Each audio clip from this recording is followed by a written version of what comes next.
Sebuah panduan definitif untuk pekerjaan bayangan dari Jung. Cara mengenal dan mengintegrasikan sisi gelap Anda. Bagian pertama, sebagai ikhtisar bahwa panduan ini mengeksplorasi sifat dari bayangan dan memberikan tips dan latihan untuk pekerjaan bayangan sehari-hari. Hal-hal yang selalu berdiri tepatnya di belakang kita, di luar pandangan. Dalam cahaya langsung apapun, kita membuat suatu bayangan. Bayangan adalah suatu istilah psikologis untuk segala sesuatu yang tidak dapat kita lihat di dalam diri kita sendiri. Saya mengerti betapa pentingnya mengetahui bayangan saya ketika saya menulis biografi seorang guru spiritual.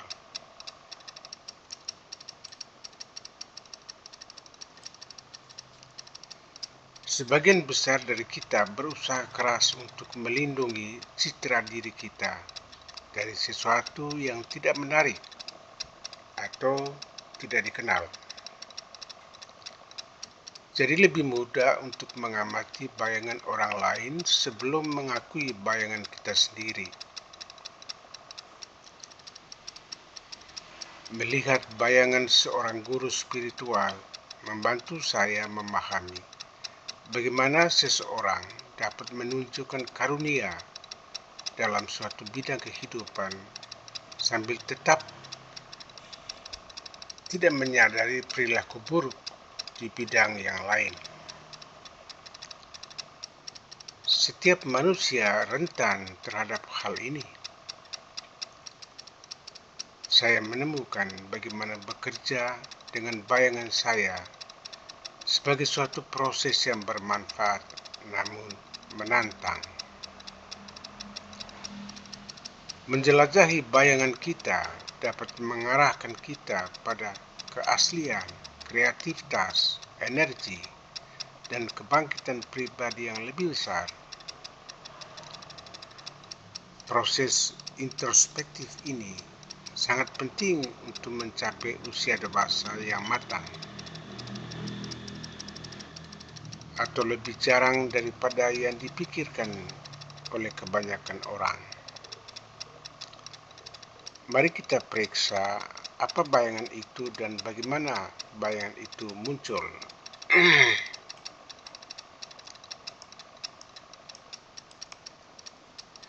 Apakah bayangan itu? Bayangan adalah sisi gelap dari kepribadian kita, karena terutama terdiri dari emosi dan impuls manusia primitif dan negatif, seperti kemarahan, iri hati, keserakahan, keegoisan, keinginan, dan perjuangan untuk kekuasaan. Namun, kita juga memisahkan diri dari banyak sifat terbaik kita. Saya membahas bayangan positif dalam panduan terpisah tentang proyeksi psikologis yang dapat dilihat di video yang lain.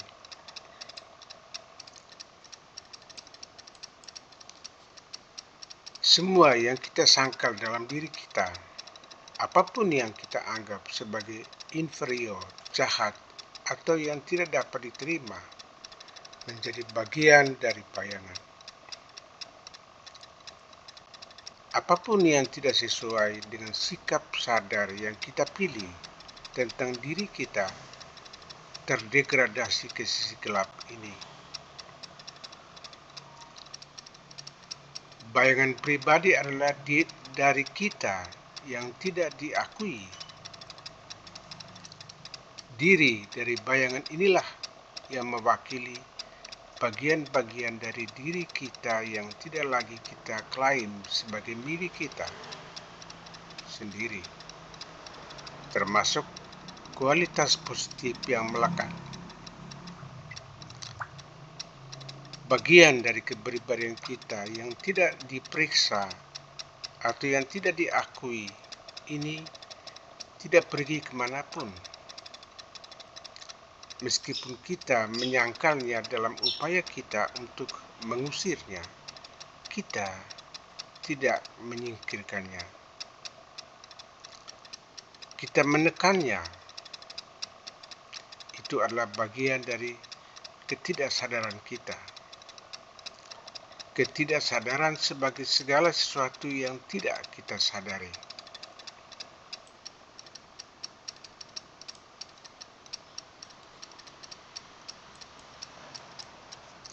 Kita tidak bisa menghilangkan bayangan. Itu tetap bersama kita sebagai saudara laki-laki atau saudari perempuan kita yang gelap. Masalahnya muncul ketika kita gagal melihatnya. Untuk saat ini, untuk memastikan bahwa itu berdiri tepat di belakang kita. Bagaimana bayangan itu lahir? Setiap anak kecil tahu kebaikan, cinta, dan kemurahan hati. Tetapi mereka juga mengekspresikan kemarahan, keegoisan, dan keserakahan. Emosi-emosi ini adalah bagian dari kemanusiaan kita. Tetapi saat kita tumbuh dewasa, sesuatu terjadi. Sifat-sifat yang terkait dengan menjadi baik diterima, sementara yang lain yang terkait dengan menjadi buruk ditolak.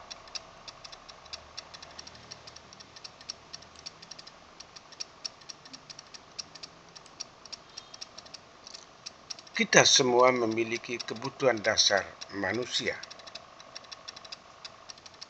yang dapat dilihat di video yang lain. Kebutuhan yang meliputi kebutuhan fisiologis, kebutuhan keselamatan dan keamanan, serta kebutuhan untuk memiliki. Kebutuhan ini bersifat biologis dan naluriah. Sebagai anak-anak, ketika kita mengekspresikan bagian-bagian tertentu dari diri kita, kita menerima isyarat negatif dari lingkungan kita. Mungkin kita marah dan membuat ulah. Orang tua kita menegur karena ledakan itu dan mengirim kita ke kamar pribadi kita. Maaf. Atau mungkin kita bertindak berani, main-main, spontan, atau konyol di kelas pelajaran kita. Guru kita mempermalukan kita karena kurangnya sopan santun di depan kelas dan menyuruh kita duduk. Kapanpun itu terjadi, dan itu mungkin sering terjadi. Itulah mengancam salah satu dari kebutuhan dasar kita.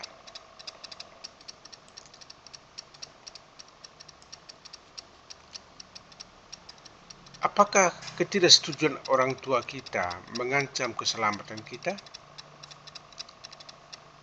Apakah ketidaksetujuan guru dan teman sekelas kita membahayakan kebutuhan kita? Kita menyesuaikan perilaku kita untuk memuaskan kebutuhan kita dan belajar beradaptasi dengan dunia luar. Semua bagian yang tidak diterima dari kita selama 20 tahun pertama kehidupan kita dibundel bersama dan tersapu keluar dari pandangan, di luar kesadaran kita. Seperti dikatakan seorang penyair, Robert Bly, dalam A Little Book, of the human shadow. Anak memasukkan semua bagian yang tidak diinginkan ke dalam tas yang tak terlihat dan menyeretnya ke belakang anak. Represi bagian yang tidak diinginkan ini menciptakan apa yang oleh psikolog Carl Jung disebut sebagai bayangan pribadi.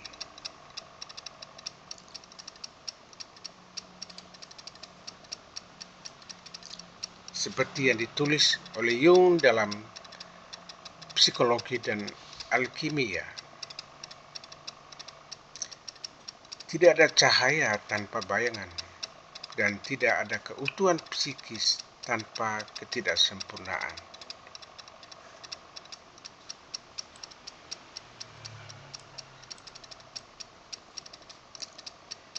Mengabaikan bayangan dengan risiko kita sendiri. Orang-orang Yunani kuno memahami perlunya menghormati semua bagian dari jiwa. Bagi mereka, bagian-bagian itu disembah sebagai dewa atau dewi yang otonom. Orang-orang Yunani mengetahui bahwa dewa atau dewi yang diabaikan akan menjadi entitas yang berbalik melawan dan menghancurkan kita.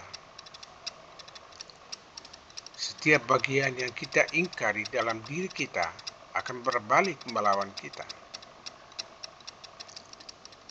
Bayangan pribadi mewakili kumpulan bagian-bagian yang tidak diakui itu.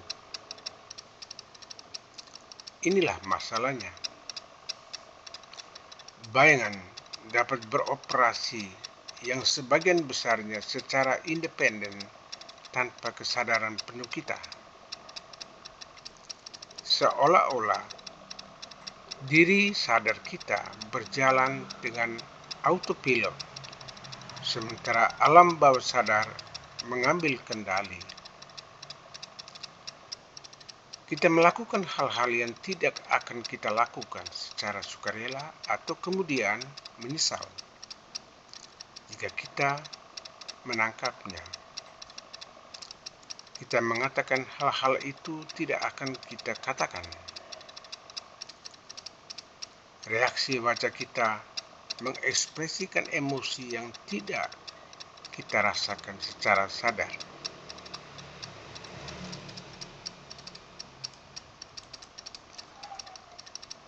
Tetap tidak sadar akan bayangan yang menyakiti hubungan kita dengan pasangan, keluarga, dan teman kita. Dan itu akan berdampak pada hubungan profesional kita dan kemampuan kepemimpinan kita. Apakah Anda ingat Dr. Jekyll and Mr. Hyde dari karya Robert Louis Stevenson? Dr. Jekyll adalah seorang pria terhormat, sisi kepribadian yang baik, sadar. Ia mengambil semua ramuan untuk memisahkan impuls gelapnya, untuk menciptakan makhluk yang bebas dari hati nurani bernama Mr. Hyde atau bayangan pribadi. Looney Tunes melakukan versi menyenangkan dari kisah klasik ini di Bugs Bunny di Hyde and Hare. Dr. Jekyll tidak bisa mengendalikan tindakan dari bagian gelapnya. Ia membuatnya melakukan tindakan tidak bermoral, termasuk pembunuhan. Begitulah nasib, meskipun seringkali tidak begitu parah dari siapapun yang menyangkal bayangan mereka sendiri. Terima kasih telah menonton video ini.